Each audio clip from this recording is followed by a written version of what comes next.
Welcome back, folks. It's Jab Anima back again. Sometimes in Blender we have some crazy geometry, we need to clean it up, and that's where LoopTools comes in. I don't have time to show you guys everything in LoopTools, but I want to expose you to them so that you're aware of it. So let's get to Blender right now.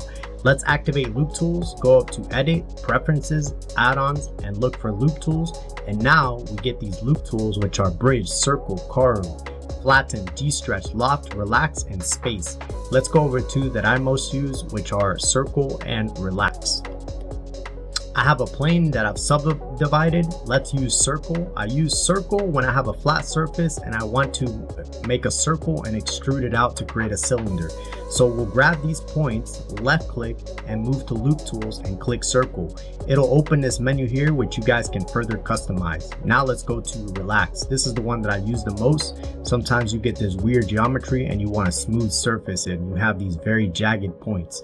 So we'll highlight all these vertexes and then we'll click Relax. Usually I have to do this a couple times, so I'm gonna hit Shift R to repeat that process. And that's it for today, guys. Catch me out on YouTube, Instagram, or Twitter. See you there.